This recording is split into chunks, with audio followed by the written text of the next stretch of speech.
Welcome to the Trent England Show this Tuesday. Thanks for joining me. I know I told you Trace Savage was going to be with us from Non-Doc today. We had to reschedule that, but I do want to remind you that the debate for Labor Commissioner candidates is tomorrow night. So if you're interested in that important statewide election, that is tomorrow night at the Tower Theater here in Oklahoma City. I think at 6 p.m. We've got the Facebook event image there if you want to check that out, and you can go and RSVP for that on their Facebook page over at Non-Doc, Labor Commissioner debate tomorrow night. But we have a breaking story today, and this ties into something we have talked about, I don't know, for at least a year on the program, and that is the crazy subsidy program. Now look, this is not the biggest element of waste and abuse in Oklahoma government. I want to level with you about that right from the beginning, right? I mean, there are examples of waste that are big, there are examples of waste that are small. This one is sort of in the middle, but it gets to how Oklahoma government operates, right? Every piece of evidence is important, and every taxpayer dollar is important, you know, let alone hundreds of thousands of dollars and millions of dollars. We've talked about Oklahoma's film rebate program in the past, and I even shared with you what I thought was the craziest example of a film that was made with this rebate, and it was called Paks Maskelyne. That was actually, they got $70,000 of tax money given to them. Now look, this is not, it's not like, there's a program in Oklahoma that says if you're making a movie here, you don't have to pay some sales tax. Right now, look, is that effectively a subsidy? Yes, it is. But it's also people keeping money in their own pocket, which is a little bit different than what we're talking about. We're talking about a rebate program that literally just gives people money to pay for making the movie, right? It doesn't, I mean, this isn't, you don't get to pay some taxes, right? This is, we will actually pay for more than 1/3 of your production costs, right? They'll just write you a check. This is your money. If you're an Oklahoma taxpayer, they take money from you. I'm not going to say take, I'm going to say steal, because this is immoral, it's unethical. I don't care if it's legal, it's still immoral and unethical, and frankly, it doesn't have the character of law. For that reason, they take money from you and they give it to people who make movies. It's ridiculous, right? Making movies is not just in general a public good. It may be a good thing if it's a good movie, but it's not a public good, right? I mean, there's no reason to subsidize it, right? This is exactly the kind of subsidy that is inherently immoral.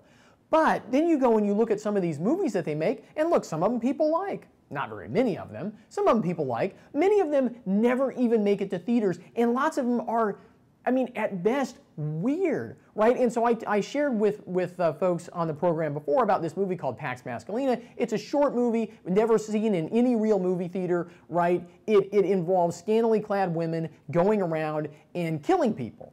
Right? I mean, this is the mentality, right? And it was filmed in Oklahoma, so that it got $70,000. Well, it turns out, we discovered yesterday, it turns out that the producer of this movie may well be Oklahoma's version of Harvey Weinstein. Of course, we talked about Harvey Weinstein as well, because Harvey Weinstein got $4 million under this program. Oh, again, Oklahoma tax dollars. He didn't avoid paying $4 million in taxes. He got a check for $4 million of your money was given to Harvey Weinstein to help him make a movie that happened to be located here in Oklahoma, right? So we enriched someone who now is standing trial for raping women, right? This is what the Oklahoma Film and Music Commission writes checks for, right? Harvey Weinstein, one of the biggest recipients, or one of the recipients of the biggest checks under this rebate program ever.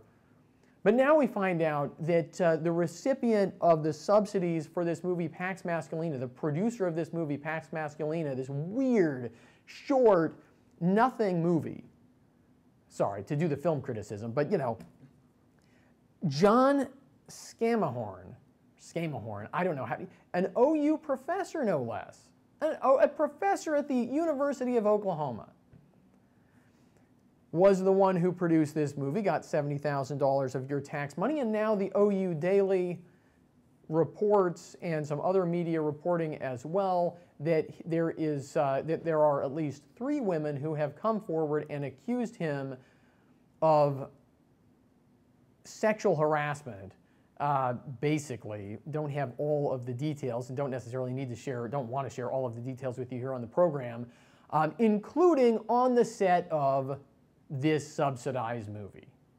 Right? So we have, and the allegations actually suggest that there may have been a cover-up at OU, and you know what I discovered today doing my research before the program? Over at the Oklahoma Film and Music Commission, well, they used to have a press release. I knew it had been there because I'd read it before. They used to have a press release about how excited they were to give money to John Scamahorn, how excited they were to help to give your money, to steal money from Oklahoma taxpayers and give it to John Scamahorn so he could make the movie Paks Maskelyne, which, you know, it turns out now that the accusation is that he was actually harassing women while accepting tax dollars to make this movie. Well, you can't find that press release on the Oklahoma Film and Television, Film and Music website anymore. It's disappeared. People do this who aren't very web savvy, by the way. They think, well, I'll just delete this from our website. Well, they forget that there are people out there who actually save copies of these things, and so I have a copy of the press release talking about how excited they were to do all of this. I'll probably share this with you at some point in the future. I just thought it was fascinating that they have been so quick to start taking things down from their website to hide the fact that they subsidized this film. But look, here's the big takeaway from this story. The big takeaway is this is salt in taxpayers' wounds. Right? It is immoral for government ever to take money from you and give it to somebody else just because the politicians think that person is neat, is cooler than you are, right? That's what the politicians think. The politicians think that you're not as cool because you don't make movies, right? So they take money from you, they put a gun to your head and they say, you give Oklahoma government some of your money, and then they go and they give it to people who they think are cooler than you. They're cooler than you because they make money. They're Harvey Weinstein, they're John Scamahorn.